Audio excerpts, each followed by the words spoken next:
नमस्कार, आप देख रहे हैं प्राइम टीवी और मैं हूं आपके साथ अनन्या मिश्रा। वक्त हो गया है प्राइम डिबेट का। उत्तर प्रदेश या फिर यूं कहा जाए देश में इतिहास के पन्नों पर बीते कई दिनों से जंग जारी है और ऐसे में एक बार फिर से उत्तर प्रदेश की बात कही जाए तो राणा सांगा से लिए करनी सेना से लिए दलित समुदाय से लिए मंदिर और मस्जिद, इन सभी चीजों को समाजवादी पार्टी के नेता और सांसदों ने एक बार फिर से तराजू में रखकर तौल डाला है।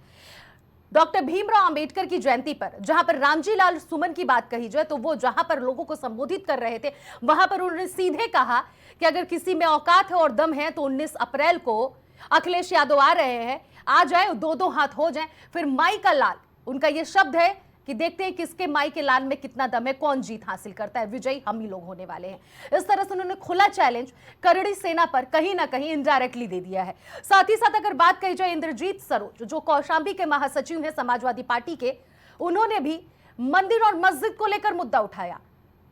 भारत रत्न डॉक्टर भीमराव अंबेडकर की जयंती पर दलित समुदाय को लेकर वोट बैंक साधने के लिए तो राजनीति छिड़ी ही छिड़ी, लेकिन इतिहास के पन्नों पर भी राजनीति समाजवादी पार्टी के कुछ नेता और सांसदों ने छेड़ डाली है, जिसको लेकर अब संग्राम भारत में जारी हो गया है। आपको बता दें कि इंद्रजीत सरोज ने कहा कि अगर मंदिरों में इतना दम होता तो मुगल शासकों का, कई ऐसे मुगल शासक हैं जिनका उन्होंने नाम लिया और कहा कि अगर मंदिरों में इतनी ताकत होती तो आज वो मुगल शासक मंदिरों को लूट कर नहीं जाते। ये बात कहते हुए इंद्रजीत सरोज ने साथ ही साथ कई मुगल शासकों का नाम लिया जिनमें उन्होंने साफ तौर पर कहा कि अगर देश के मंदिरों में ताकत होती तो मोहम्मद बिन कासिम, मोहम्मद गजनबी और मोहम्मद गौरी ना आया होता और इस देश को लूटने का काम नहीं किया होता। उन्होंने ये भी कहा कि इसका मतलब यह है कि मंदिरों में ताकत नहीं थी। उन्होंने ये भी कहा कि ताकत से सत्ता के मंदिर में है, तभी तो बाबा आज अपना मंदिर छोड़कर सत्ता में है। यानी कि योगी आदित्यनाथ का नाम ना लेते हुए उन्होंने सीधे सीधे योगी आदित्यनाथ पर वार किया कि बाबा मंदिर और मठ छोड़कर आज सत्ता में विराजमान है। अगर मंदिरों में ताकत होता तो मोहम्मद गौरी, मोहम्मद गजनबी, ऐसे तमाम मुगल शासकों का नाम लेकर उन्होंने योगी आदित्यनाथ पर निशाना साधा। और उन्होंने ये भी कहा कि नकली हिंदू बनाकर ये लोग हमसे वोट वसूलते हैं और हेलीकॉप्टर में बैठकर सीधे उड़ जाते हैं। तो इस तरह से राणा सांगा पर पहले विवाद और विवादित बयान दिया गया रामजी लाल सुमन की तरफ से कि ये देशद्रोही के औलाद हैं। अगर बाबर के औलाद मुस्लिम है तो ये गद्दार राणा सांगा के औलाद है हिंदू। इस तरह से उनका पर तो ये विवाद चारों तरफ से घिरा हुआ था। उसके बाद से एक बार फिर से आ जाते हैं समाजवादी पार्टी के नेता यानी कि महासचिव कौशांबी से और उनका भी ये बयान सामने आ जाता है। तो इस तरह से ये लगातार एक के बाद एक समाजवादी पार्टी के लोग बयान देते हुए नजर आ रहे हैं, विवादित बयान। यूं मानो तो अब इतिहास के पन्नों पर ही लग रहा है कि उत्तर प्रदेश की राजनीति या फिर देश की राजनीति आगे चलने वाली है। पहले वो बयान सुनिए आप। अगर कोई हमारे रामजी राज सुमन जी या किसी भी कार्यकर्ता का अपमान करेगा तो हम लोग भी समाजवादी लोग उसके साथ खड़े दिखाई देंगे, उसकी सम्मान की लड़ाई लड़ने का काम करेंगे। और ये सेना वेना सब नकली है, याद रखना। हिटलर ने भी बनाई थी एक ट्रूपर। हिटलर अपने समय पर एक फौज रखता था, अपने कार्यकर्ताओं को पुलिस की वर्दी पहना देता था, फौज की वर्दी पहनाता था, फिर अपने विरोधी लोगों को पिटवाता था। उसका नाम था ट्रूपर्स, कहा करते थे उसे। ये बीजेपी वालों की ये ट्रूपर है, ये जो सेना दिखाई दे रही है, ये कोई सेना वेना नहीं है, सब बीजेपी वाले लोग हैं जो आज हमें नकली हिंदू बना के हमारे वोट का सौदा करते और राजपाट लेके हेलीकॉप्टर से चलते हैं। अगर भारत के मंदिरों में ताकत होती तो मोहम्मद बिन कासिम ना आया होता, भारत के मंदिरों में ताकत होती तो महमूद गजनबी ना आया होता, भारत के मंदिरों में ताकत होती तो मोहम्मद गौरी ना आया होता और इस देश को लूटने का काम न किया होता। इसका मतलब मंदिरों में ताकत नहीं थी। अगर ताकत है तो सत्ता के मंदिर में ताकत है कि बाबा अपना मंदिर छोड़ करके आज सत्ता के मंदिर पर विराजमान है, हेलीकॉप्टर पर चलने का काम करते हैं। हम कहना चाहते हैं जब जब इस देश की दाव पर लगी है हिंदुस्तान के मुसलमान ने साबित कर दिया है कि देश की मिट्टी से जितनी मोहब्बत हिंदू को है उससे कम मोहब्बत मुसलमान को। तो लड़ाई लंबी है, इसलिए तो हमने कह दिया कि हिंदुस्तान के मुसलमान ने तो कभी बाबर को अपना आदर्श नहीं माना, तो मोहम्मद साहब को अपना आदर्श मानते, दूसरे संतों को मानते। तो हमने पूछ लिया कि जब तुम बाबर को कहोगे कि ये मुसलमान बाबर का डीएनए है, तो तुमने किसका डीएनए जरा बता, कोई तो रायता फैला हुआ इधर। दोस्तों, आगे आने वाले समय में समाजवादी पार्टी के राष्ट्रीय अध्यक्ष श्री अखिलेश यादव भी 19 अप्रैल को आ रहे हैं। लड़ाई का मैदान तैयार होगा, दोनों हाथ होंगे।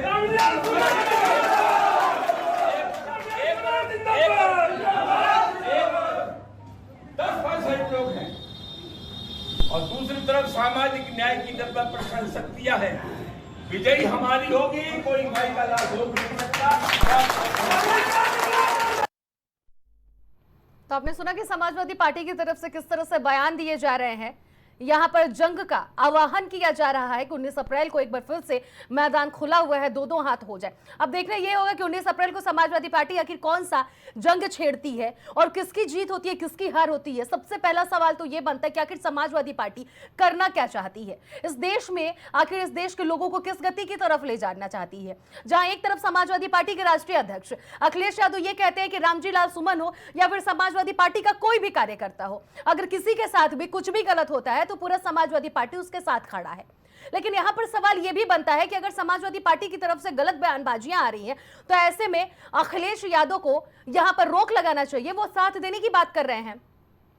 हालांकि आज अखिलेश यादव का एक बयान सामने भी आया है। उन्होंने यह भी कहा है कि इतिहास जब कोई नहीं जाना है, जब कोई नहीं पढ़ा तो इतिहास के पन्नों को ना पलटे, और मैं इसका साथ नहीं देता हूं। समझ में नहीं आ रहा है कि समाजवादी पार्टी आखिर किस गति की तरफ जा रही है। ऐसे में हमारे साथ तमाम मेहमान जुड़ गए हैं, इन सभी लोगों से हम आज इस मुद्दे पर चर्चा करेंगे। भारतीय जनता पार्टी से हमारे साथ विकास पांडे जी जुड़ गए हैं और समाजवादी पार्टी से हमारे साथ ललन राय जी जुड़ चुके हैं। सुंदरम पाठक हमारे साथ कांग्रेस पार्टी से जुड़े हुए, पंकज रस्तोगी जी हमारे साथ वरिष्ठ पत्रकार के तौर पर जुड़े हुए हैं। बहुत बहुत स्वागत है आप सभी लोगों का। सीधा सबसे पहले भाजपा पे ही जाऊंगी, भारतीय जनता पार्टी से सवाल सर मेरा विकास जी आपसे यही बनता है कि करड़ी सेना नहीं है, वो भारतीय जनता पार्टी के लोग हैं और ये दंगे फसाद आप लोगों के कराने की आदत है। आपके ही लोग ये दंगे फसाद कर रहे हैं, रक्त सम्मेलन कर रहे हैं और रामजी लाल सुमन के घर पर प्रहार कर रहे हैं। तमाम ये जो चीजें हो रही हैं ये सब आप ही लोग तो कर रहे हैं, करड़ी सेना नहीं कर रही है। जवाब दीजिए विपक्ष को। विकास जी, मेरी आवाज आ रही है? जी जी, बहुत बहुत धन्यवाद आपका। जिस तरीके से समाजवादी पार्टी का चाल चरित्र चेहरा धीरे धीरे उजागर हो रहा है, और ये पहली बार नहीं है, ये नया नहीं है। समाजवादी पार्टी इस तरीके का प्रयोग कर रही है। ये उत्तर प्रदेश में एक मुर्शिदाबाद बनाना चाहते हैं समाजवादी पार्टी के लोग। इस तरीके के बयान आप देखिए कि इससे पहले समाजवादी पार्टी के महाराष्ट्र के नेता आबू आजमी का बयान आता है, देश भर में उसके खिलाफ प्रदर्शन होते हैं। समाजवादी पार्टी ने क्या आबू आजमी पर कोई कार्रवाई की? मुझे बताइए, नहीं कार्रवाई की। है स्पष्ट रूप से दिखा रहा था कि समाजवादी पार्टी ठीक वही करने वाली है जो प्रयोग इन्होंने स्वामी प्रसाद मौर्य के साथ किया था। पूरा देश जानता है जिस तरीके से स्वामी प्रसाद मौर्य ने 23 जनवरी 2023 को रामचरितमानस पर जब बयान दिया और पूरे देश में उनके खिलाफ आक्रोश बढ़ा, उसके बाद समाजवादी पार्टी ने 29 जनवरी 2023 को रामचरितमानस की प्रतियां जलवाने वाले स्वामी प्रसाद मौर्य को अपनी पार्टी में राष्ट्रीय महासचिव बनाने का काम किया। ये समाजवादी पार्टी का डीएनए है, हिंदू विरोधी डीएनए है समाजवादी पार्टी का, और उसी डीएनए की उपज है इंद्रजीत सरोज, उसी डीएनए की उपज है आबू आजमी, उसी डीएनए की उपज है स्वामी प्रसाद मौर्य, और उसी डीएनए की उपज है रामजी लाल सुमन जैसे नेता। और अखिलेश यादव भी, आप सबको याद है कि पीपल के पेड़ के नीचे एक झंडा लगा दीजिए और वो मंदिर बन जाता है। इस तरीके के बयान देने वाले नेता समाजवादी पार्टी में ये स्पष्ट रूप से प्रदर्शित कर रहे हैं कि उन्होंने ये कसम उठा के रखी हुई है कि हम हिंदू धर्म को जब तक बांट नहीं देंगे, जब तक हिंदू धर्म के हम टुकड़े नहीं कर देंगे, तब तक हम चैन से नहीं बैठेंगे, क्योंकि हमारा वोट बैंक तभी खुश होगा जब हम हिंदू धर्म पर प्रहार करेंगे। ये बहुत दुर्भाग्यपूर्ण है आज अखिलेश यादव जिस तरीके से ऐसे लोगों को पराश्रय देने का काम कर रहे हैं। किसी एक नेता पर कोई कार्रवाई नहीं। मुझे बता दीजिए, आप बहुत वरिष्ठ पत्रकार हैं, समाजवादी पार्टी ऐसे नेताओं पर कभी कार्रवाई करती हुई दिखाई दी क्या आपको? नहीं दिखाई दी, क्योंकि इनका डीएनए है राम भक्तों पर गोलियां चलवाने से लेकर के, और आज यहां तक रामजी लाल सुमन हो और चाहे अबू आजमी हो, चाहे इंद्रजीत सरोज हो, ये सारे नेता समाजवादी पार्टी की उसी विरासत को आगे बढ़ा रहे हैं। और उससे भी बड़ी बात समझिए, आप जिन मंदिरों पर प्रहार करने की बात कर रहे हैं, बार बार कह रहे हैं मंदिरों में शक्ति, हमारी आस्था में बहुत शक्ति है और इस शक्ति की ताकत हमने हर बार दिखाई है आपको। और ललकारिए मत हिंदुओं को, जिस दिन हिंदू ललकारेंगे आप और हिंदू जाग जाएगा, उस दिन आप जैसे देशद्रोहियों के लिए इस देश में रहना मुश्किल हो जाएगा।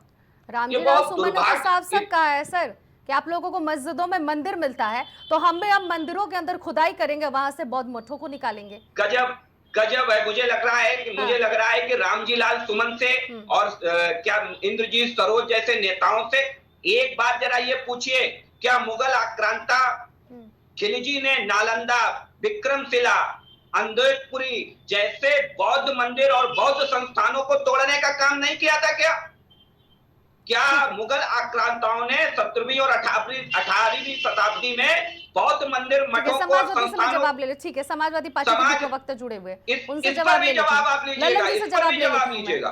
सर आपसे सीधा सवाल यही कर रही हूँ कि कौन से मंदिर और मस्जिदों में आप लोगों को बौद्ध मंदिर दिख रहे हैं, बौद्ध मठ दिख रहे हैं, और कौन से मस्जिद के नीचे मंदिर दिख रहा है? फिर से रामजी लाल सुमन ने विवादित बयान दे दिया है, ये कौन सा एजेंडा वो अपनाए हुए हैं सर कि हमेशा वो विवादित बयान दे रहे हैं? जवाब दीजिए आप।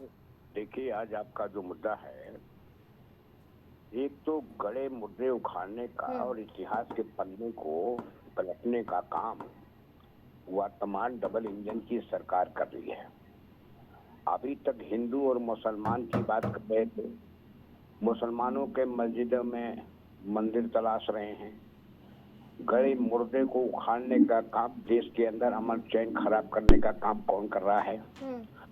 अब सवाल इस बात का है कि समाजवादी पार्टी उन बातों का जवाब अगर देती है तो हिंदू विरोधी हो जाती है।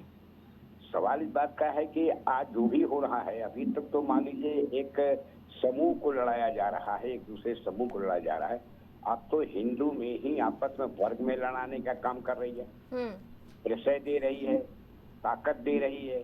करनी से ना, अरे भाई उसी दिन जो है मुख्यमंत्री जी वहाँ मौजूद थे और जिस तरीके से रामजी लाल सुमन जी के यहाँ जो उसने गाड़ी तोड़ा गया, मकान तोड़ा गया और छेड़छाड़ किया गया, अगर वो फोर्स थोड़ा बहुत ठीक है, उसने कंट्रोल किया, नहीं तो उस दिन तो उनकी हत्या कर देते।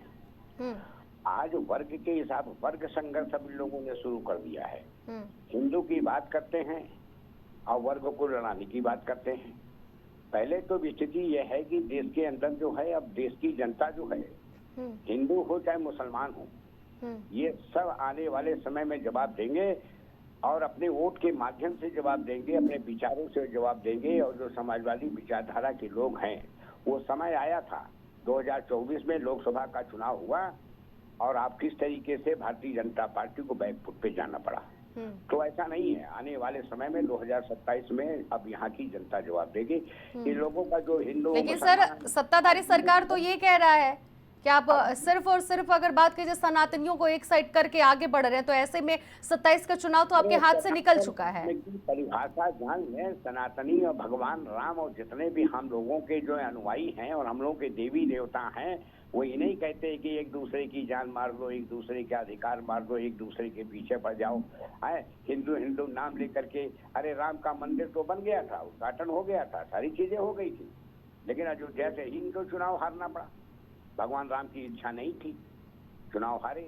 उत्तर प्रदेश में बैकफुट पे जाना पड़ा। ये सब देखिए, ये सब पुराने हनगंडे अभी लोग जो चल रहे हैं, जनता समझ चुकी है। ये कुछ नहीं होना है। जवाब का सवाल जो है, जवाब दिया जाएगा। और हर वक्त जवाब दिया जाएगा। अगर आप गड़े मुर्दे उखाड़ने के सामने लाओगे तो आपको भी जवाब तो दिया जाएगा। मुझे इस बात का जवाब दीजिए सर कि फिर से जो रामजी लाल सुमन ने जो जवाब दिया है, जो विवादित बयान दिया है, जिसको विवादित बयान का नाम दिया जा रहा है, वो क्या उचित था? भारतीय जनता पार्टी की तरफ से कौन सा वार किया गया था कि उन्होंने इस तरह का पलटवार किया है सर? ये लोग औरंगजेब उठाते हैं, मोहम्मद गजनवी उठाते हैं, मंदिर मस्जिद करते हैं, मस्जिद के अंदर मंदिर है और दुनिया भर की बातें कर रहे हैं। रामजी लाल जी सुमन जी बड़े विद्वान आदमी हैं, उन्होंने अध्ययन किया है, ये लोगों को पता नहीं है। वो 2 बार अध्ययन किए हुए हैं, उन्होंने अपनी बात अपनी उनके शब्दों को आपने सुना सर? उन्होंने क्या बोला? 19 अप्रैल को राष्ट्रीय अध्यक्ष जी आ रहे हैं, मैदान तैयार है, 2-2 हाथ हो जाए, किसके माई के लाल में कितना दम है, उनका ये वर्ड है सर। आपने सुना ना उनका बयान? भाई जब अत्याचार ये लोग कर रहे हैं सत्ता में बैठ करके और सत्ता का दुरुपयोग करेंगे और हर तरीके के लोगों को, हर समुदाय को, हर वर्ग को परेशान करने का काम करेंगे, बुलडोजर चलाने का काम करेंगे, जेलों में भरने का काम करेंगे, तो क्या कोई मेरा नेता ललकार के पार्लियामेंट में नहीं बोलेगा क्या? ठीक है, पंकज जी से जवाब ले लेती हूँ मैं। ठीक है सर, पत्रकार भी हमारे साथ जुड़े हुए, उनसे ही जवाब मैं ले लेती हूँ। जिस तरह से जो ये विवादित बयान फिर से समाजवादी पार्टी के नेता रामजी लाल सुमन हो या फिर इंद्रजीत सरोज हो, आप, मुझे लगता है कि बखूबी वो बयान आपने सुना है और देखा कि किस तरह से उन लोगों ने दिया है। किस तरह से ये बयान जो दिए फिर से ये एक नया मोड़ राजनीति की तरफ लेता हुआ नजर आ रहा है सर, इसको आप किस नजर से देख रहे हैं? ये समाजवादी पार्टी कर क्या रही है? देखिए, हमारा देश सर्वधर्म समभाव वाला देश है और जिस तरह से उत्तर प्रदेश में राजनीतिक पराकाष्ठा के लिए जिस तरह से समाजवादी पार्टी के नेता जिस तरह से पहले महाराष्ट्र में औरंगजेब का महिमा मंडन करते हैं और उसके बाद माफी मांग लेते हैं, उसके बाद रामजी लाल सुमन राज्यसभा में बोलते हैं, सांसद हैं जो वो बोलते हैं कि राणा सांगा गद्दार थे, महान क्रांतिकारी नेता योद्धा राजा जो है राणा सांगा को गद्दार कहते हैं। तो इस तरह की चीज़ें वो बोल के सब भावनाओं को आहत करके वो ये अगर समाजवादी पार्टी ये सोचती है कि वोटों का पोलराइजेशन हो जाएगा तो वो पोलराइजेशन होने वाला नहीं है। और ये मान के चलिए जनता ने, ठीक है आपने एक बार झूठ का नैरेटिव फैला के 2024 में लोकसभा में 37 सीटें प्राप्त कर लिया, लेकिन बार बार ये चीज नहीं हो पाएगी। और उपचुनाव में जनमानस ने दिखा दिया, 10 में से 8 सीटें बीजेपी को मिली और आप बार बार कह रहे थे सत्ता का सेमीफाइनल है, सत्ता 2027 का सेमीफाइनल है, लेकिन जनमानस ने आपको मात्र 2 सीटों में समेटने का काम किया। तो ये निश्चित मान के चलिए, और इस तरह के बयान कितने भी आप देते रहिए, किसी समुदाय की भावनाओं को आहत करिए और उसके बाद बोलिए कि उत्तर प्रदेश सरकार उनका समर्थन कर रही है और पुलिस की वर्दी में, ये सब झूठी बातें कहने से नहीं होगा। अगर किसी समुदाय की, ठाकुर समुदाय की भावनाएं आहत होंगी तो निश्चित मान के चलिए एक बहुत बड़ा समूह है, इसलिए ऐसा हो रहा है। और वो जो है जिस तरह उसकी परिणति हुई कि राणा सांगा की जन्म जयंती के अवसर पर 12 तारीख को लोग जुटे और उन्होंने वहां पर विरोध प्रदर्शन किया, लेकिन सरकार की तरफ से ये निर्देश था कि कोई भी कानून को अपने हाथ में नहीं लेगा, इसलिए कानून व्यवस्था सुदृढ़ रूप से वहां सुचारू रही। लेकिन अब देखिए कि जिस तरह से अनन्या जी, इंद्रजीत सरोज जो समाजवादी पार्टी के महासचिव हैं, उनका बयान आता है, वो भगवान पे ही टिप्पणी कर देते हैं, वो भगवान से ऊपर अपने को मानने लगते हैं और कहते हैं कि अगर भगवान में इतनी ताकत होती तो क्या नाम है, जिस तरह से महमूद गजनवी और तमाम वो उदाहरण देते हैं, इस तरह के कृत्य उसने किए, तो ये भी मान के चलिए भगवान की ताकत थी, तभी 500 वर्षों बाद अयोध्या में भव्य राम मंदिर का निर्माण हुआ, उससे भी इनकार नहीं किया जा सकता है। आज भगवान राम का सूर्य तिलक होता है, तो ये भी जनमानस देख रहा है। और दूसरी बात ये भी याद करें इंद्रजीत सरोज कि जो है मुगल आक्रांता औरंगजेब ने जिस तरह से काशी विश्वनाथ मंदिर को तोड़कर वहां पर मस्जिद, ज्ञानवापी मस्जिद बनाने का काम किया, वो तो उसने बना दिया, लेकिन बनारस में काशी कोतवाल काल भैरव, महाकाल भैरव के मंदिर को तोड़ नहीं सका। उस मंदिर को तोड़ने के दौरान वहां बड़े बड़े भावरे निकल आए और पूरी सेना पे आक्रमण कर दिया। उसका नतीजा रहा कि सेना घायल हो गई और सेना भाग गई, और उसके बाद उसने उस मंदिर को विध्वंस करने का काम आइडिया ही छोड़ दिया। तो ये भी मान के चलिए, तो ये कहना कि धर्म में शक्ति नहीं है, हिंदू देवी देवताओं में शक्ति नहीं है, ये बिल्कुल निरापद बातें करते हैं। ये बिल्कुल निरापद बातें करते हैं इंद्रजीत सरोज, और ये इस तरह से कृत्य करके ये आप सनातनी हिंदुओं को जो भी वो भी आपके वोट बैंक है। आप किस ओर ले जाना चाहते हैं? और 2027 में मान के चलिए इसका खामियाजा समाजवादी पार्टी को भुगतना पड़ेगा। समाजवादी पार्टी घमंड में न रहे और अखिलेश यादव जिस तरह से उनका समर्थन करते हुए दिखाई देते हैं, तो ये भी मान के चलिए उसका खामियाजा उनको भुगतना पड़ेगा। ठीक है सर, ठीक है। अब सुंदरम जी से भी जवाब ले लेती हूँ। सुंदरम जी, आपसे तो सीधा सवाल मेरा यही रहेगा कि कांग्रेस पार्टी किस नजर से इस विवाद को और इस बयान को देख रही है, जहां पर एक तरफ मंदिर और मस्जिद की बात हो रही है। क्या इसमें भी आप लोग समाजवादी पार्टी का साथ देने वाले हैं या फिर अपना भी एक अलग पॉइंट है आप लोगों का? देखिए, सबसे पहले तो आपके चैनल के माध्यम से और जितने भी पैनलिस्ट जुड़े हैं सभी को मेरा नमस्कार और जय हिंद। देखिए, हम गांधी जी के विचार पे चलने वाले लोग हैं और ना हम किसी की भावना को आहत करना चाहते हैं और ना ही हम कहीं हिंसा का समर्थन करते हैं, चाहे वो भाजपा हो चाहे अदर हो, कोई भी पार्टी हो।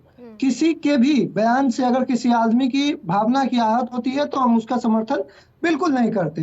देखिए, हमारा जो चुनाव का एजेंडा है और चुनाव का मुद्दा है और रहेगा, ना हम हिंदू ना मुसलमान ना धर्म में इन सभी बातों पर नहीं, हमारा एक ही मुद्दा रहेगा, जो महंगाई बेरोजगारी, इस देश में युवा का लगातार बेरोजगारी बढ़ रहा है, महंगाई कमरतोड़ बढ़ रही है, किसान आत्महत्या करने पर मजबूर हो रहे हैं, बलात्कार रेप जैसे मामला विभिन्न चल रही है।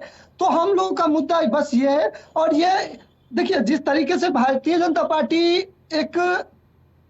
उनका जो एक सोच था वो उस पे आ रहे हैं, वो पहले हिंदू मुसलमान लड़ाए हैं और हिंदू में लड़वाएंगे, जाति बाय जाति लड़वाएंगे। तो ये भाजपा का मानसिकता है और भाजपा इस मुद्दे पर तो बिल्कुल उछाल मारेगी। लेकिन हमारा मुद्दा एक ही रहेगा, चाहे वो बिहार हो, उत्तर प्रदेश हो, चाहे पूरे भारत में लोकसभा का चुनाव हो, विधानसभा हो या लोकसभा, हमारा एक ही रहेगा, महंगाई बेरोजगारी, इन सभी मुद्दाओं पे हम लोग की चुनाव रहेगी। महंगाई बेरोजगारी इन सभी मुद्दों पर आप लोग का चुनाव होगा, ठीक है। तो इसको आप किस नजर से देख रहे हैं सर? क्या इसकी आप निंदा करेंगे या फिर सराहनीय लायक ये बात है जिस तरह से समाजवादी पार्टी के नेता और सांसद ने दिया है बयान? क्योंकि देखिए, हम आपको पहले ही बोल चुके हैं कि हम गांधी जी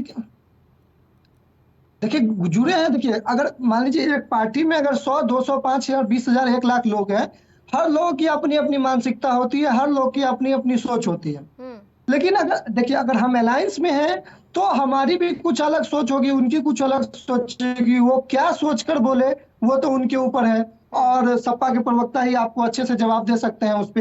लेकिन देखिए, जिस तरीके से हम गांधी जी के विचार पे मानने वाले लोग हैं, हम किन्हीं भी व्यक्ति को आहत नहीं होना चाहते हैं, चाहे वो हमारा हितैषी रहे या हमारा विरोधी रहे। हम चाहते हैं कि संविधान के दायरे में रहकर अपनी पूरी बातों को रखकर कहीं भी हिंसा न हो या किसी भी हम सब भारत माँ के संतान है, हम सभी जाति धर्म के लोग भारत माँ की संतान है और एक संतान दूसरे संतान से लड़ेगा तो ये भारत माँ को अच्छा नहीं लगेगा। तो हम भारत माँ को मानने वाले लोग हैं, भारत माँ के हित में। इंद्रजीत का जो बयान है, जो समाजवादी पार्टी के महासचिव है कौशाम्बी से, उनका जो बयान सामने आया, उन्होंने जाति धर्म मंदिर और मस्जिद और राम पर ही वार किया है। उन्होंने तो यही कहा है कि मंदिरों में ताकत नहीं हुआ करता था, तभी मुगल शासक आए, राज करके गए यहाँ से, और सत्ता में ताकत नहीं है, मंदिर और मस्जिदों में ताकत नहीं, इसीलिए लोग सत्ता में आ रहे हैं।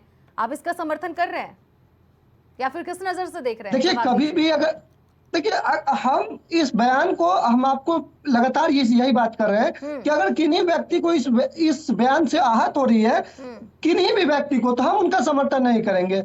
लेकिन रही बात की आना जाना, तो ये देखिए मैटर कहां से फंस रहा है कि भारतीय जनता पार्टी हिंदू मुसलमान का मैटर उठाती है और अदर जगहों पे विभिन्न लोग अपने समर्थन में या अपने सोच समझ से कुछ बोलते हैं, वो बात एक अलग ही समाज में फैल जाता है।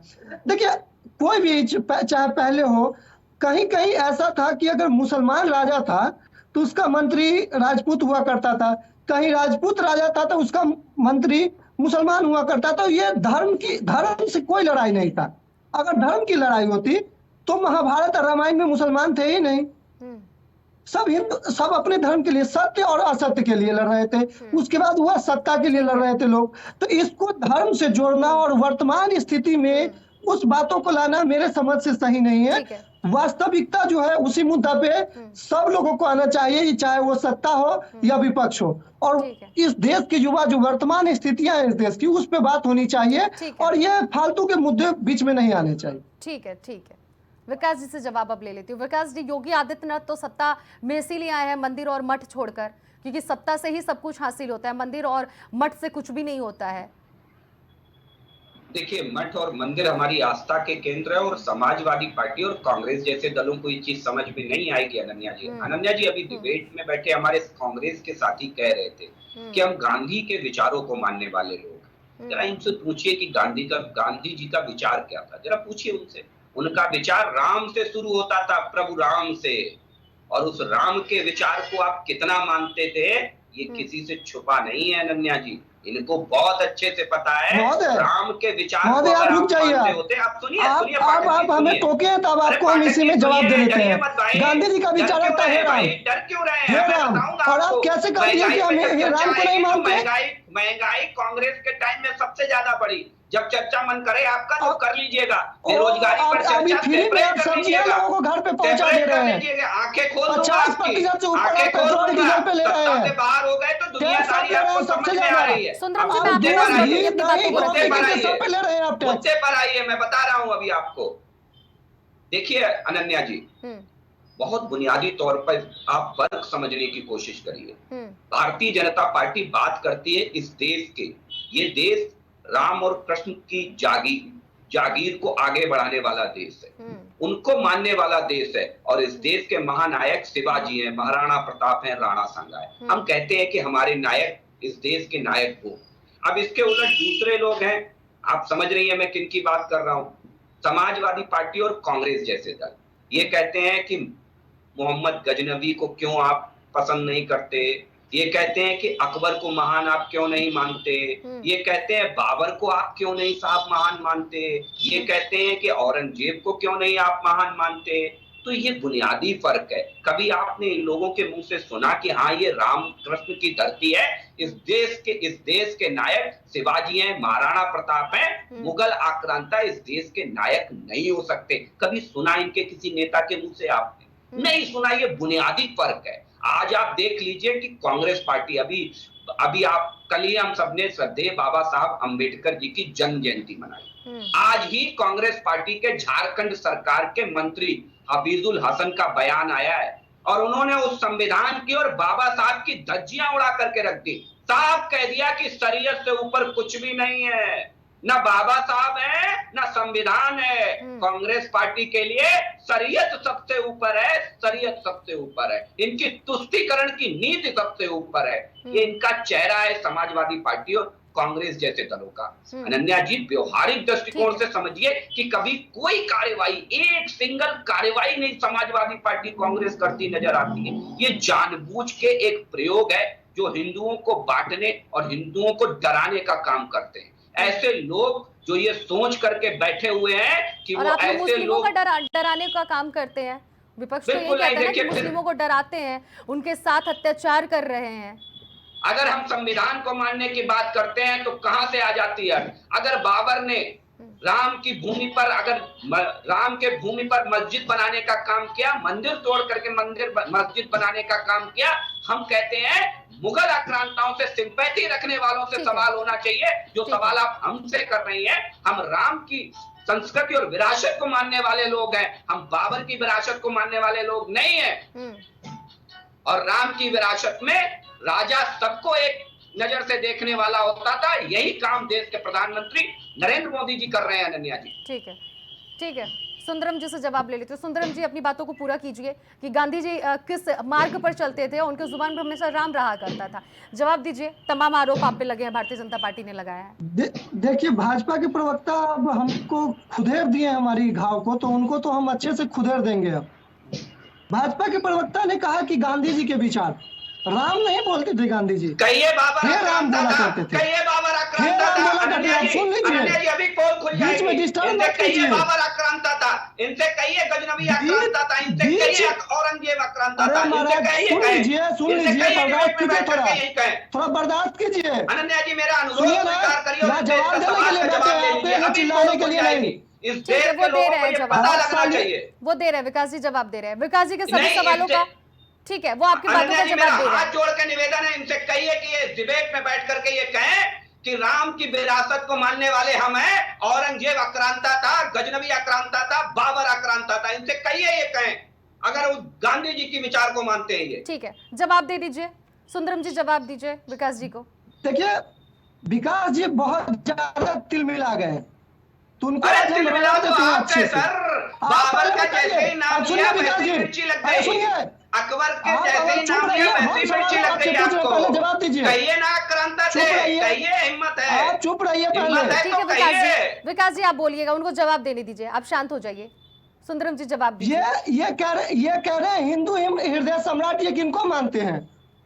महाराणा प्रताप को मानते हैं, शिवाजी को मानते हैं, या पृथ्वी चौहान को मानते हैं, या तीनों को मानते हैं? अगर ये तीनों को मानते हैं तो ये तीनों पर तलवार उठाने वाला को तो ये माने कि उनका ये विरोधी है, ये माने कि उनका विरोधी है। ये उनको जंग में पीछे कौन हटाया? महाराणा प्रताप को नहीं जंग में पड़ी। पीछे कौन हटाने वाला है? धन्या जी बिल्कुल मान हिम्मत सिंह नहीं है। आई। भाजपा का प्रवक्ता चल कहिए गए मान सिंह बेचारे। मुर्दाबाद बोले, भाजपा के प्रवक्ताओं का ये मान सिंह मुर्दाबाद बोले, अभी भाजपा के प्रवक्ता का ये मान सिंह मुर्दाबाद करे। और दूसरी बात, आप राम राम राम का गुणगान गा रहे हैं ना, तो आपको बता दें इस देश में सबसे पहले रामायण चलवाने वाला इस देश का प्रधानमंत्री स्वर्गीय राजीव गांधी जी थे। यहाँ आके चिल्ला रहे हैं आप अभी पहले मान सिंह मुर्दाबाद बोलिए। आप बहुत ज्यादा हिंदू हिंदू कर रहे हैं ना, आपने ताले आप मान खुलवाए, सिंह मुर्दाबाद कोर्ट बोलिए, के आदेश पे आपने ताले मान सिंह खुलवाए। मुर्दाबाद बोलिए। आप सुप्रीम अब कोर्ट का मान सिंह निर्णय मुर्दाबाद बोलिए। तावानो केस में बदल देते अगर- हैं और अगर करियर आप को महाराणा मान प्रताप देते को हैं, मानते लेकिन हैं, राम मंदिर में आपकी अगर आप हैसियत नहीं महाराणा थी। प्रताप गम को को तक मानते लटका के हैं, रखे रहे तो आप आप कोर्ट में, मान सिंह जज को मुर्दाबाद तक बोलिए अभी। राम मंदिर को लटका के आप रखे मानते रहे हैं। आप कोर्ट साफ में। तौर पर सर जाहिर हो आप रहा हिंदू है, हृदय- कांग्रेस के प्रवक्ता आप भी जुड़े हुए सुंदरम जी और विकास जी, आप दोनों की बातों से साफ जाहिर हो रहा है कि आप लोग अभी भी इतिहास के पन्नों पर ही सिमटे हुए हैं। ये साफ भाजपा जाहिर हो रहा है आप को लोगों की ला ही बातों रहे से। हैं ठीक वो है, बात। मैं समाजवादी पार्टी से वो जवाब ला ही लूंगी। रहे हैं वो बात। ठीक है, ललन जी से मैं जवाब वर्तमान लूंगी। मुद्दा पे बात करना चाह रहे हैं, ये बिना मतलब के नौटंकी पे उतर ठीक है, जाते हैं। ठीक है, महंगाई पे सुंदरम बात जी। की हिंदू मुसलमान। ठीक है ललन जी, आपसे जवाब यही मांगूंगी मैं कि कब तक आप लोग इस तरह की राजनीति करेंगे? 19 अप्रैल को क्या होने वाला है?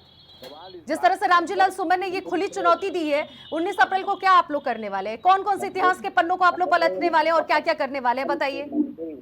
मंदिर बनने का सवाल है तो मंदिर इन्होंने नहीं, न्यायालय के आदेश से मंदिर बना है, और न्यायालय के आदेश से अगर कभी ताला भी खोला गया है और न्यायालय के आदेश का, न्यायालय और संविधान का ठीक पालन हुआ है, है। ठीक है, ये बात आप बाद में रखिएगा सर। ठीक है, ठीक है, ये बात आप बाद में रखिएगा, पहले ये जवाब दीजिए 19 अप्रैल को आप लोग क्या करने वाले हैं? 19 अप्रैल को कौन सी बड़ी जंग होने वाली है, कौन सा युद्ध होने वाला है, इसका जवाब दीजिए सर। कहना चाहता हूँ, लोकतंत्र में जब कोई भी बोलता है और सरकार के खिलाफ बोलता है तो उसे जो है चाकू मारा जाता है और उसको फर्जी मुकदमा लगा के जेल भेज दिया जाता है। बनारस के मिश्रा जी जो हैं, इतना चाकू मारा और चाकू वार करके, और आपके करनी सेना के लोगों ने और जम करके खींचा, वो सरकार ने उल्टा जो है उनको जेल भेजने का काम किया। आवाज अब कब तक किसकी दबाते रहोगे भाई, कैसे दबाते रहोगे? ये जनता जो है अब सब समझ चुकी है, ये हिंदू मुसलमान से अब नहीं चल रहा, ये मुद्दा पुराना हो गया। अब नया काम चलेगा हर तरीके से कि देश हमारा कितना भारी कर्ज पे है और सरकार ने कितना बड़ा कर्ज ले रखा है, जिसका बोझ जनता पे है। जनता इसका हिसाब करेगी, ठीक है, जनता महंगाई की हिसाब करेगी, ठीक है। जनता ये कहेगी कि क्या दिया सर 19 तारीख वाला जवाब दीजिए। जनता ये जानने के लिए बेसब्री से इंतजार कर रही है 19 तारीख को समाजवादी पार्टी क्या करने वाली है। 19 तारीख को सौहार्द और जनता के बीच में संदेश देंगे अखिलेश यादव जी। जिस तरीके से आगरा के अंदर तांडव हुआ है उसमें एक शांति का संदेश देंगे, और जो ललकारा जो है करनी सेना के लोग जो कर रहे हैं उनको भी एक तरीके से मंच के माध्यम से ये जवाब देंगे और समझाएंगे कि ये देश जो है सबका है, सभी वर्गों का है, सभी हिंदू का है, मुसलमान का है। इस तरीके से जो बाइफिकेशन किया जा रहा है सरकार के डबल इंजन की सरकार के खिलाफ वहां पर बोलेंगे, और रामजी लाल सुमन जी से भी मुलाकात करेंगे, उनके घर जाएंगे। यही होगा अब 2027 की सीधे। आपको लगता है कि ये शांतिपूर्वक हो जाएगा? शांतिपूर्वक? अरे हम कहते हैं कि जितनी दो हाथ होने की भी चुनौती दे दी गई है ना सर। जितनी अशांति फैलाई गई है दिए ना माने, डर गए। एक कह रहे हैं साहब सेना के कि अखिलेश यादव को गोली मार देंगे, कहाँ है? गिरफ्तार वगैरह हुआ कि नहीं हुआ अभी तक? यही अगर योगी जी को और भारतीय जनता पार्टी के बड़े नेताओं को गोली मारने की बात करते हैं तो अभी तक 2 घंटे के अंदर गिरफ्तार होकर के जेलों में चला गया। लेकिन ये सब क्या हो रहा है? ये सब कौन कर रहा है? इस तरीके की वितंडावाद, जिस तरीके की जो आपस में जो ये मतभेद हिंदुओं के बीच में वर्ग संघर्ष कराने की जो साजिश चल रही है, उस साजिश को रोकने का काम अखिलेश यादव करेंगे। ठीक है, पंकज जी से जवाब ले लेती हूँ, लौटूंगी सुंदरम जी इसके बाद आपके पास। पंकज जी आपसे सीधा सवाल यही करूंगी, जिस तरह से ये लोग खुली चुनौती 19 अप्रैल का दे दिए हैं, क्या लग रहा आपको शांतिपूर्वक होगा या फिर से एक नए जंग का आगाज है ये?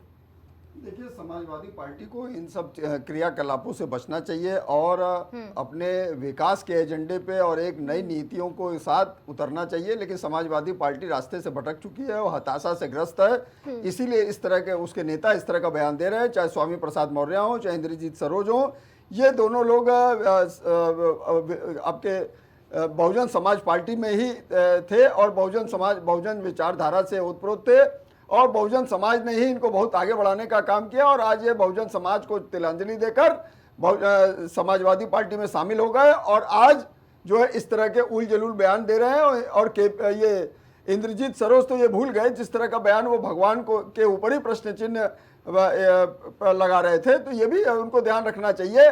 योगी आदित्यनाथ ने बिल्कुल सही कहा था हिंदुओं के लिए कि अगर बटोगे तो कटोगे, इसीलिए आप जान लीजिए कि वो जो और प्रधानमंत्री मोदी ने कहा था कि हिंदुओं अगर एक रहोगे तो नेक रहोगे। तो इसलिए मान के चलिए उस समय जिस तरह से मुगल आक्रांताओं का राज चला, उसके बाद आप आपके अंग्रेजों का शासन चला, तो उसमें कहीं ना कहीं हिंदुओं का भी बहुत बड़ा योगदान रहा। वो बटे तो कटे, उसी का नतीजा रहा है कि उन्होंने जो है जिस तरह से आक्रमण किए और मोहम्मद गजनवी हो चाहे अन्य जो भी है मुगल आक्रांता हो, उन्होंने जो है इस तरह का कृत्य किया, चाहे बाबर हो चाहे औरंगजेब हो। और कांग्रेस के लोग जिस तरह से बाबर की मजार पे जाके, चाहे वो इंदिरा गांधी हो, चाहे राजीव गांधी हो, चाहे राहुल गांधी हो, इसके बाकायदा फुटेज है, वहां जाके माला चढ़ाने का काम करते हैं। तो इनको ये भी शर्म आनी चाहिए। बाबर का महिमा मंडन करने वाले कांग्रेस के लोग इस बात को भूल गए, आज वो मुस्लिम वोटों के तुष्टीकरण के लिए इस तरह की राजनीति करते हैं। ये देश सर्वधर्म संभाव का देश है, हिंदू मुस्लिम सिख ईसाई सभी यहाँ पर आपस में कोई वैमनस नहीं है, लेकिन ये लोग इस तरह का सिर्फ एक जाति विशेष का वो गाना गाते हुए इस तरह का कृत्य करते हैं। ये इल्जाम तो सीधे तौर पर भारतीय जनता पार्टी पर लगाता है नहीं, तो कि जब से सत्ता में है तब से हिंदू जब से सत्ता में आई तो भारतीय जनता पार्टी ने क्या किया, कश्मीर में 370 खत्म किया और उसके बाद आप देखिए उसके बाद ट्रिपल तलाक जो एक बहुत बड़ी मुस्लिम महिलाओं की त्रासदी थी उसको खत्म किया। और आपके ये इस समय वक्फ कानून में संशोधन किसके लिए किया है? मुस्लिम समुदाय के विकास के लिए ही तो ये किया जा रहा है। और किस लिए कर रहे हैं? नरेंद्र मोदी पसमानदा समाज और रानी समाज के लिए कर रहे हैं। ये जो विरोध हो रहा है उसको लेकर क्या जवाब देंगे सर? जो विरोध, देखिए सुंदरम जी आपके पास लौट एक मिनट, देखिए विरोध जो हो रहा है, विरोध से समाजवादी पार्टी को इसमें आग में घी का काम नहीं करना चाहिए। अगर वो ये सोचते हैं कि वोट का पोलराइजेशन हो जाएगा तो उनको इसका नुकसान झेलना पड़ेगा। और जितने ठाकुर समुदाय के विधायक समाजवादी पार्टी के हैं वो अगली बार आप मान के चलिए वो सब गायब हो जाएंगे। इसलिए उनको इस तरह के बयानों से बचना चाहिए। और अखिलेश यादव तो खुद ही कहते थे कि जो है बैड इमेज से बचिए, पार्टी की बैड इमेज हो रही है, इस तरह के बयान मत जारी करिए। और खुद अखिलेश यादव इस तरह का समर्थन कर रहे हैं, तो उनकी बुद्धि भ्रष्ट हो चुकी है, इसीलिए वो इस तरह का बयान दे रहे हैं। अखिलेश यादव को इस तरह के बयानों से बचना चाहिए और पार्टी को एक नए विकास की ओर आगे ले जाना चाहिए। ठीक है, ठीक है। इसका जवाब मैं ललन जी से लेकर सीधे लौट रही हूँ। सुंदरम जी आप के पास इसके बाद लौटूंगी। ललन जी से जवाब ले लेती हूँ।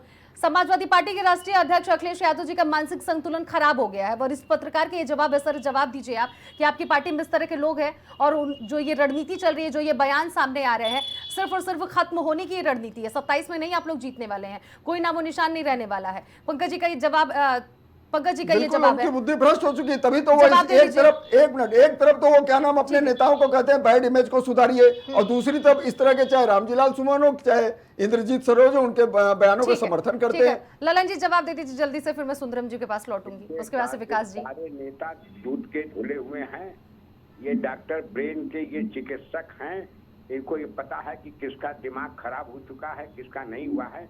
अपने भारतीय जनता पार्टी में लोगों से जरा बात करिए, बहुतों के दिमाग खराब हो गए हैं। अभी बीजेपी के अंदर उथल-पुथल चल रही है। अब कौन बनेगा मुख्यमंत्री, कौन बनेगा प्रधानमंत्री, कौन बनेगा राष्ट्रीय अध्यक्ष, अभी इस पे आप लोग फंसे हुए हो। पहले इससे निकल जाओ और बाकी तो अब जनता जवाब देगी।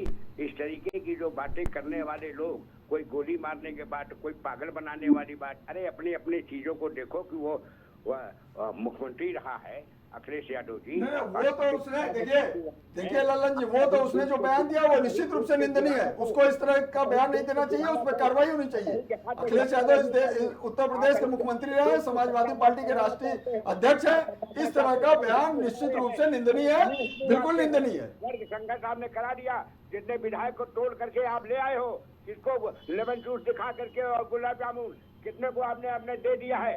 तोड़ने का काम भारतीय जनता पार्टी नंबर 1 पर है। पार्टी के विधायक तोड़ो, सांसद तोड़ो, सरकार बनाओ, यहाँ बनाओ, महाराष्ट्र बनाओ, हरियाणा बनाओ, तोड़ फोड़ की राजनीति आप लोग करते हो। अरे हरियाणा, दिल्ली और महाराष्ट्र में तो भारतीय जनता पार्टी ने ऐसे ही आपको पीछे कर दिया है। क्या बात आप कर रहे हैं? इंडी गठबंधन को खुद ही पीछे ढकेल दिया है। और भारतीय जनता पार्टी इस बार सफाया होगा। अभी 24 का रिकॉर्ड देखे, उस पर नहीं बोल रहे कुछ आप। जब 37 चलेंगे, देश की तीसरी पार्टी। अरे 24 में झूठ का नैरेटिव फैलाकर कि संविधान संशोधन हो जाएगा, मुसलमानों को दुल्हन दर्जे का नागरिक बना दिया जाएगा और ओबीसी आरक्षण ठीक है, ये अगले चुनाव में जब आप क्लियर हो जाएगा। ठीक है, ये सब झूठ फैला के आपने भले उसमें 37 सीटें प्राप्त ठीक है पंकज जी, बार बार नहीं चलने वाला है। ठीक है, वो अगले चुनाव में क्लियर हो जाएगा। ठीक है ललन जी, सुंदरम जी से जवाब ले लेती हूँ, काफी देर से कुछ कहना चाहते हैं। ठीक है सुंदरम जी, अपनी बातों को रखिए। कर रहे हो वो परसेंटेज नहीं। देखिए अनन्या जी, आप विकास जी को बिना मतलब में बैठाते हैं। वरिष्ठ पत्रकार को ही बीजेपी की जगह पर अगर बैठा देते तो बहुत अच्छी बात होती। ये बहुत कुछ खोद दिए हैं पीछे इतिहास की, तो इनको पहले इन्हीं से हम बात कर लेते हैं। उससे पहले ये सुन लीजिए सुंदरम जी, आप सुंदरम जी मेरी बात सुन लीजिए। पंकज रस्तोगी, उनके नाम के आगे वरिष्ठ पत्रकार लिखा हुआ है और लगा हुआ है, तो वो वरिष्ठ पत्रकार का ही हम उनको दर्जा देंगे। अब आप उनको किस नजर से देख रहे हैं वो आप पे डिपेंड करता है, और वो आपको किस नजर से देख रहे हैं। तो विकास जी तो प्रवक्ता है, वो बैठेंगे ही सर। अभी इसका आप जजमेंट ना करिए किसको बैठाना किसको नहीं बैठाना, अपनी बातों को रॉबर्ट वाड्रा के लैंड डील घोटाले का समर्थन करें तो अच्छा है, और क्या नाम है सोनिया गांधी और राहुल गांधी के नेशनल हेराल्ड घोटाले का समर्थन करें तो बहुत अच्छा है। तो क्या आप इस तरह की बात करते हैं? कांग्रेस तो वैसे भी घोटालेबाजों का दल रहा है। कांग्रेस के ऊपर तमाम तरह के घोटालेबाजों के आरोप लगे। कॉमनवेल्थ घोटाले से लेकर कितने, बोफोर्स घोटाले से लेकर कितने आरोप लगे, उसमें बोल लीजिए आप पहले बोल लीजिए, हम जवाब देंगे। वो बोल लिया, हम जवाब देने के लिए बैठे हैं। देखिए वरिष्ठ पत्रकार जी, हमको जो लग रहा है ये पत्रकार नहीं चाटुकार है। भले ही इनको खराब लगे यही सही है।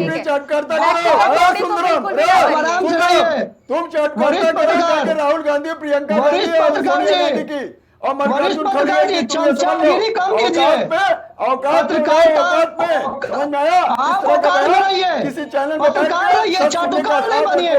भ्रष्टाचारी नहीं चलेगा। और इस तरह सुंदरम जी, इस तरह का बयान आप नहीं दे सकते हैं, व्यक्तिगत बातें नहीं कर सकते। सुंदरम ने मिस्टर बयान, तुमको शर्म नहीं आती है? आप चुपिए, आप जो बोले आपकी बात को हम पूरा सुने, आप जवाब लीजिए। आप जाके वहाँ बाबर की मजार पे महिमा मंडन करते हैं, बताते नहीं है। अरे और राहुल गांधी जाके बैठ जाते हैं चाइना एम्बेसी में, और जब मीडिया बर्दाश्त कीजिए महोदय, क्या था, क्या बर्दाश्त करते हैं? पत्रकार महोदय सच बोल दिए तो आपको खराब लग गया, चलिए झूठी तारीफ। पत्रकार महोदय हो जाइए, सुन लीजिए। सुंदरम जी, आप अपनी तुम्हारी कितनी उम्र है जो इस तरह की बात कर रहे हो? युवा मोर्चे के पदाधिकारी हो, वही रहना। समझ में आया सुंदरम? इस तरह का बयान मत देना। हमको बोलने दीजिए। अब आप बहुत बोल रहे हैं, सुन लीजिए। आप ही व्यक्तिगत टिप्पणी कर रहे हैं ना सुंदरम जी, आप बातों को सीधे रखते हैं, व्यक्तिगत वो व्यक्तिगत बात ही लाए हैं, वो व्यक्तिगत बात लाएंगे। हमारे नेता को कहेंगे हम बर्दाश्त नहीं करेंगे। इन्होंने जमानत में 5,000 करोड़ के घोटाले में, तब आप क्या बात करेंगे? चुप होने के प्रथम नागरिक को आप लोग क्या नाम है वो बोलते हैं, राष्ट्रीय पत्नी बनाते हैं। शर्म नहीं आती आपको? क्या बात करते हैं आप? आपके अधीर रंजन चौधरी ने इस देश के प्रथम नागरिक को राष्ट्रीय पत्नी क्यों कहा था, ये बताइए आप। तो आप क्या बात करेंगे? ठीक है, अपनी बातों को रखिए। दम धर लीजिए पत्रकार महोदय, थोड़ा पानी आप पी लीजिए, जवाब ले लीजिए। हम तो पानी पी लेंगे, पानी पिलाना जानते हैं, हम पानी पिलाना जानते हैं मिस्टर सुंदरम। आप हमसे सीनियर है, आप हमसे सीनियर है, आप जवाब ले लीजिए। सुंदरम जी जवाब ले लीजिए। चाहते हैं सिर्फ और सिर्फ व्यक्तिगत टिप्पणी कर रहे हैं, बार बार आपको मौका देने की बातों को रखिए। आप सीधे जैसे ही हम पहुंच जा रहे हैं। जैसे ही हम कुछ बोलना चाहते हैं उससे पहले वरिष्ठ पत्रकार महोदय की बात करोगे तो बोल देते हैं। तुमको देख लीजिए सर वो ऑन रिकॉर्ड है, क्रिया किसने क्रिया स्टार्ट की किया है? क्रिया की सुनी नहीं प्रतिक्रिया है। होती है, ये याद रखना मिस्टर सुंदरम। जब कोई क्रिया करता है तो उसी की प्रतिक्रिया होती है, ये याद रखिएगा। ठीक है पंकज जी। क्रिया की प्रतिक्रिया का भी समय होता है महोदय। समय होता है, हमारे लेकिन इस बोलने तरह के के समय में बयानों आप का बोले। नहीं, बोलने से नहीं आप- होता है। कोई आप चूड़ी बांध के नहीं सुन बोल रहा है, लीजिए, ये याद आप कर लेना। ठीक है सुंदरम जी, अपनी बातों को अब सीधे आप अपनी बातों को रखेंगे, आप सीधे अपनी सुन बातों को लीजिए, रखेंगे अरे कैसे सुंदरम जी। सीधे बात, रुकिए अभी रुकिए। वरिष्ठ पत्रकार हैं, ये हाथ में चूड़ियां पहनने की बात कर रहे हैं। हाँ। तो इनकी तो पहली बात, भाषा इनकी शालीनता नहीं है। ये हमारे आपकी भाषा में नेहरू जी से शालीनता थी, लेके शुरुआत फिर किसने वो किया मिस्टर सुंदरम? शुरुआत तुमने किया, आपने। शुरुआत ठीक तुमने है, किया। आपने इसमें किया, बात है। आपस में बहस आपने नहीं किया, की, बात आगे आपने नहीं किया, जाएगा। तुमने किया, सुन और लीजिए तुमने महोदय। अश्लील भाषा का महोदय, प्रयोग सुन लीजिए। किया, तुमने अश्लील भाषा का प्रयोग किया, ये याद कर लेना मिस्टर सुंदरम। बिल्कुल नहीं किया मैंने, तुम्हारे जितनी मैंने उम्र है, बिल्कुल उतना नहीं मेरा किया है। अनुभव है। तुम्हारी जितनी अनुभव, आप- तुम्हारी जितनी उम्र है उससे ज्यादा मेरा ये- अनुभव है, यही श्रीमान। तो हम ठीक है, कह सुंदरम रहे जी, हैं, पंकज जी। यही तो कह रहे हैं। बिल्कुल सुन लीजिए, आप भी हम जवाब दे रहे हैं महोदय। आप हमको 1 मिनट का टाइम दे दीजिए, हम जवाब दे रहे हैं। आप हल्ला नहीं कीजिएगा बीच में। इन्होंने नेहरू जी से लेकर राहुल गांधी, प्रियंका गांधी, सभी लोगों का नाम लिया, तब तक चुप थे। ये लोग जब ये कहने लगे कि घोटालेबाज है, तब हम बोलना शुरू किए हैं। और दूसरी बात, इन्होंने धर्म की बात मिलाई, सभी चीजों को ये इन्होंने बीच में जोड़ा। तो आपने ये क्यों नहीं कहा कि प्रधानमंत्री जी पाकिस्तान जाकर बिरयानी खाए? लपक के बात में भी आपको बोलना चाहिए, बस हम इसीलिए आपको बोल रहे थे। और दूसरी बात, आप कह रहे हैं जो हमारे सभी नेता बेल पे हैं, तो आप हेमंत बिश्व शर्मा को जब भाजपा ज्वाइन कर लिया तो उसके ऊपर का केस क्यों बंद करवा दिया आप? उसके ऊपर केस चला देता हम ना मानते कि आप ईमानदार है। इस पे तो फिर हम एक लाइन कहेंगे कि झूमते हैं साथ सारे जाने कैसे बीन है, इनका ना कोई ईमान है ना इनका कोई दिन है, जिसको भी डालो वो साफ धोकर निकलते हैं। ये भाजपा की सरकार है, ये वॉशिंग मशीन है। जो भाजपा के समर्थन में गया वो सही, जो भाजपा का विरोध कर रहा है वो गलत। ये कैसे हो सकता है? और दूसरी बात, भाजपा के प्रवक्ता हमको हिंदू की पाठ पढ़ा रहे थे, सनातन का, तो उनसे हम एक प्रश्न पूछना चाह रहे हैं। अगर ये मान लीजिए कि महाराणा प्रताप और मान सिंह के समय में पैदा होते, तो मान सिंह और महाराणा प्रताप एक दूसरे के विरोधी थे, दोनों लड़ रहे थे। ये किनको समर्थन करते? मान सिंह को करते या महाराणा प्रताप को करते?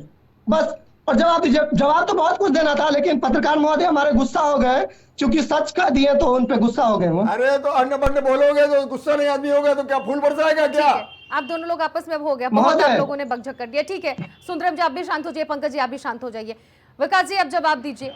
आप इनको धर्म का और इनको पाठ पढ़ा रहे थे, अब जवाब दीजिए इनको। ये आपके सामने ही सवाल खड़ा करते हैं कि आप किसको मानते हैं? देखिए सुनिए, जो गठबंधन है, इंडी गठबंधन, अनन्या जी बहुत धैर्य से सुनिएगा। ये इंडी गठबंधन नहीं, ये एंटी सनातन गठबंधन। कर्नाटक से चलिए, स्टालिन से शुरू करिए और तेलंगाना होते हुए आप चाहे झारखंड चले जाइए, चाहे बंगाल चले जाइए, चाहे आप यूपी में आ जाइए, तमाम ऐसे नेताएं, इंद्रजीत सरोज तो इस कड़ी की लेटेस्ट कड़ी है। आप चाहे स्वामी प्रसाद मौर्य हो, चाहे रामजी लाल सुमन हो, चाहे तमाम नेताएं, आबू आजमी हो, इंद्रजीत सरोज तो बिल्कुल लेटेस्ट कड़ी है, ताजा ताजा मामला है। इनका ये कैरेक्टर डिसाइड हो गया है, जो इंडी गठबंधन ने अपना कैरेक्टर डिसाइड किया है। आप बार बार तमाम तरीके की बातें कर रहे हैं, लेकिन ये नहीं बताने को तैयार हैं कि आपके रोल मॉडल क्या औरंगजेब है, क्या आपके रोल मॉडल गजनबी है, क्या आपके रोल मॉडल बाबर है। ये बहुत बड़ी बात है कि जब भी आपको मौका मिलता है कि आप अपने आप को प्रूव करें कि आपकी आइडियोलॉजी कहाँ ठहरती है। आपकी आइडियोलॉजी बार बार जाकर के मुस्लिम तुष्टीकरण में जाकर के ठहर जाती है। ये बहुत बड़ी बात है और मुझे लगता है कि यही अपने लेकिन में विकास जी सबसे यहाँ बड़ा पे एक बहुत बड़ा सवाल फिर से खड़ा हो गया, क्या मुस्लिम समुदाय के लोग इस देश का हिस्सा नहीं है? क्या उनका कोई भी हक और अधिकार नहीं है? मैं कह रहा हूं आपको कि मैंने एक भी नाम ऐसा लिया हो अनन्या जी। अनन्या जी, क्या हमने कहा कि अबुल कलाम आजाद जी इस देश के हिस्सा नहीं है? क्या हमने कहा वीर अब्दुल हमीद जी इस देश के हिस्सा नहीं है? मुस्लिम तुष्टीकरण करते हैं, मुस्लिमों पे जाके रुक जाते हैं। अनन्या जी लेट मी फिनिश। मैं आप ही को मौका दे रही हूँ सर, आप ही को मौका दे रही हूँ। लेकिन सारे बयान मुस्लिमों पे आके रुक जाते हैं ना सर, आप ही लोग की तरफ से आते हैं। जवाब दीजिए आप। तुष्टीकरण की राजनीति वो होती है कि जब कांवड़ यात्राओं पर बैन लगाने का काम समाजवादी पार्टी करती है, तो ये वो समाजवादी पार्टी है। आप क्लियरिफिकेशन कैसे दे रहे हैं? आप सेपरेशन करने की बात करते हैं और हम बात करते हैं साथ में लेकर के चलने की। ये बहुत बड़ी बात होती है। हम कहते हैं इस देश को साथ में लेकर के चलिए। ये देश कलाम के मानने वालों से चलेगा, ये देश कसाब के मानने वालों से नहीं चलेगा। अनन्या जी, ठीक है, आखिरी जवाब सुंदरम जी से ले लेती हूँ। बेहद कम समय सुंदरम जी, एक लाइन में अपनी जवाब को खत्म करिए। देखिए, हमने आपसे पहले ही ना बोला था कि भाजपा के प्रवक्ता को हमें हिंदू का पाठ पढ़ा रहे हैं, उनसे सवाल पूछेंगे वो जवाब नहीं दिए। और दूसरी बात, अरे भैया सोमनाथ मंदिर में काहे नहीं गए थे? नेहरू जी काहे नहीं गए थे सोमनाथ मंदिर के उद्घाटन पर और अपने ही राष्ट्रपति को मना कर रहे थे? क्या यार बात करते हो भाई, ज्ञान नहीं है, 2 पैसे का और बात लेकर के चले आओगे मेरे भाई। बाद में पत्रकारों की लिस्ट जारी कर दोगे, बाइकआउट पत्रकार। खुद का एनालिसिस करिए सुंदरम जी। ठीक है विकास जी, उनको जवाब देने दीजिए। ठीक है सुंदरम जी, रखिए। नेहरू जी के बाइकआउट से चालू कर लीजिएगा जरा। ठीक है नेहरू जी के प्लीज अनन्या जी, इन्हें इतिहास की जानकारी विकास हो जी, जाएगी। रख लेने दीजिए अपनी बातों को। सुंदरम जी अपनी बातों को रखिए। जो आप कर रहे थे, क्यों कर रहे थे? फिर अगर इसका मतलब अगर आप मुस्लिम का विरोधी नहीं है, तो इसका मतलब आप हिंदू को ठग रहे हैं। दोनों में से तो कोई एक बात होगा, या तो आप हिंदू को ठग रहे हैं या तो मुस्लिम को ठग रहे हैं। लड़ाई फिर से रुक जा रही है। ठीक है, इस डिबेट में जुड़ने के लिए आप सभी मेहमानों का बहुत बहुत शुक्रिया। आप लोगों ने अपनी अपनी बातों को रखा कि किस तरह से देश की जो राजनीति है किस ओर बढ़ रही है। और एक बार फिर से समाजवादी पार्टी के सांसद और महासचिव, यानी कि अगर बात कही जाए कौशाम्बी के महासचिव ने ज्ञानेंद्र, अगर बात कही जाए तो उन्होंने जिस तरह से जो जवाब दिया है उसको लेकर एक बार फिर से राजनीति गलियारों में हलचल मच गई है। और एक बार फिर से अगर बात की जाए तो रामजी लाल सुमन को भारतीय जनता पार्टी घेरना शुरू कर दी है और इंद्रजीत सरोज को भी घेरना शुरू कर दिया। लेकिन अखिलेश यादव का बयान आना और अखिलेश यादव का समर्थन, ये सबसे बड़ा सवाल खड़ा करता है कि क्या वाकई में अखिलेश यादव इस तरह की राजनीति मौजूदा समय में हिंदुस्तान में या फिर यूं का जो उत्तर प्रदेश की गलियों में देखना पसंद कर रहे हैं, इसलिए वो रामजी लाल सुमन का समर्थन कर रहे हैं, या फिर इंद्रजीत के खिलाफ अभी तक उनका कोई भी बयान सामने नहीं आया है। भारतीय जनता पार्टी हो या फिर समाजवादी पार्टी हो, कांग्रेस हो या फिर बहुजन समाजवाद पार्टी हो, कोई भी पार्टी हो सिर्फ और सिर्फ अपनी अच्छाइयों को गिनाती है। कोई भी पार्टी अपनी कमियों को ना कभी गिनाई है और शायद आने वाले भविष्य में ना कभी अपनी कमियों को गिनाएगी। लेकिन सबसे बड़ा सवाल यह खड़ा होता है कि देश चाहे कोई भी हो, कोई भी राज्य हो, कोई भी देश हो, सबसे बड़ा सवाल यह खड़ा होता है कि उस देश का विकास आखिर कब और कैसे और किस तरीके से होगा। इस पर बात होने से पहले हिंदू, मुस्लिम और इतिहास के पन्नों पर भारत में राजनीति छिड़ी हुई है। फिलहाल इस प्राइम डिबेट में इतना ही। बाकी खबरों के लिए बने रहिए प्राइम टीवी के साथ।